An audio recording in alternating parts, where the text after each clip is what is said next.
Por ka dhe një problem tjetër që duhet thënë, edhe mësuesit janë shumë të tërhequr.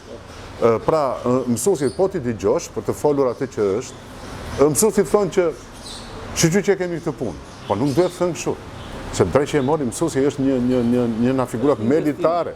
Është figura militare.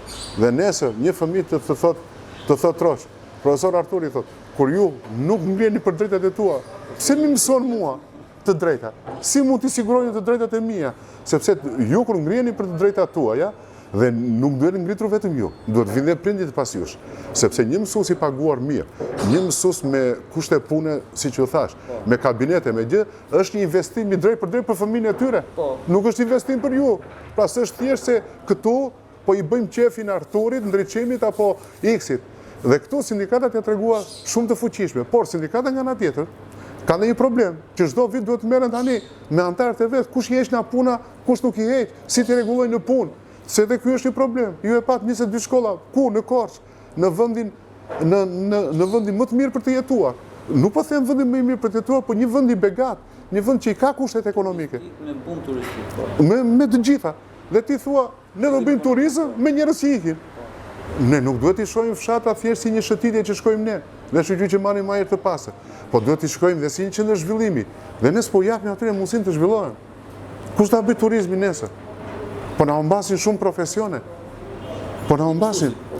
U mbet profesioni mësuesit. Ju e dini sa, ju jeni vetë në Korrent. Hajtë shikoni te kartet, shkoni te shkolla e muzikës ose shkolla artistike që quhet.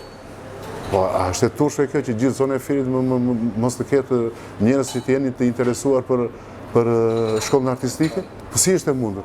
Pse s'ka talente Fieri Lushnja? Jo. Është e pamundur mos ketë. Është e pamundur. Por ai thotë unë s'përfitoj gjë me këtë. Se do shkoj nesër në mësues, thotë, edhe çfarë do bëj? Do marr një rrogë qesharake. Dhe do detyrohen të bëjnë një punë të dytë, të tretë për të siguruar. Dhe sindikatët duhet të tregojnë shumë të fuqishme në këtë rast, dhe sidomos për shpërblimin e fundvitit, që na 2013. Tani e marrin që të gjithë, pse mos e marrin mësuesit? Unë jam dakord që të marrin zjarr fiksi, të marrin gjithë. Po ata që i kanë mësuar zjarr fiksi. Ata jo. Sepse nisem, kur ju thash kështu, nisem nga një pyetje që kancelere gjermane ju përgjigj po me pyetje. Kur e pyetën i thanë, ore, po pse i keni ngritur rrogat e mësuesve dhe jo tona? Dhe ajo përgjigj, kush jeni ju që kërkoni më shumë nga ata që ju kanë mësuar?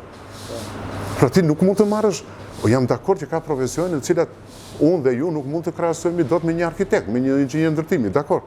Por ama dhe unë të marr atë që më takon. Sepse ne kemi rroga pedagogësh që janë mjerane. Sot ne kemi rroga mësuesi që ju e dini mirë.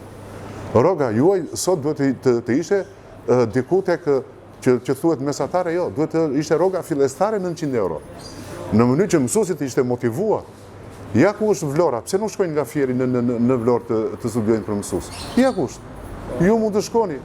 Atje dhe me bile madje universiteti mund të vëdhe mjetet vetat për të nxitur. Për të nxitur autobuse kështu, po ato autobusa nuk mbushen më. Jemi katandisur në furgona që shkojnë për mësues. Sa i s'ka interes më për historinë. Dhe ju thash, duke pasur parkun e Apollonis, duke pasur Bylisin, duke pasur Ardenicën, pra një seri, sepse Shqipëria është me site kulturore, po të duash të shfrytëzosh, të trashëgimisë kulturore, dhe ti s'ke njerëz. Ti ke muze, po nuk ke muzeolog, ti ke bibliotek, po nuk e njerëz të specializuar për bibliotek. Ne themi do të digitalizojmë. Kush do punojnë në to? Çfarë pagë i jep ti një IT-e që do të digitalizoj? Pra, për të kthyer prapë tek mësimdhënia. Kemi ne mësues IT-e? Se ne themi do bëjmë smart lab. Ne s'kemi mësues IT-e. Dhe këtu s'është faji i sindikatës. Këtu është faji i shtetit, i cili duhet të nxiti. Sindikatat po bëjnë punën e vet. A e bëjnë mirë apo e keq? Kjo është një analizë e mësuesve. Këtu është një diskutim tjetër, por që po përpiqen nënshkruajnë një kontratë kolektive dhe shteti nuk e zbaton. Edhe të vesh ti nesër në gjykat, ti nuk e do të mësues që të vinë të dëshmojnë. Tani të themi realisht. Kjo lloj indiferentizmi i mësuesve është jo qesharak, po është për t'u lemerisur. Për të thënë, ata mund të kenë hallet e veta dhe unë i mirë kuptoj, deri në një mas. Po në një mas të madhe ama mësuesit duhet të tregojnë se kush janë.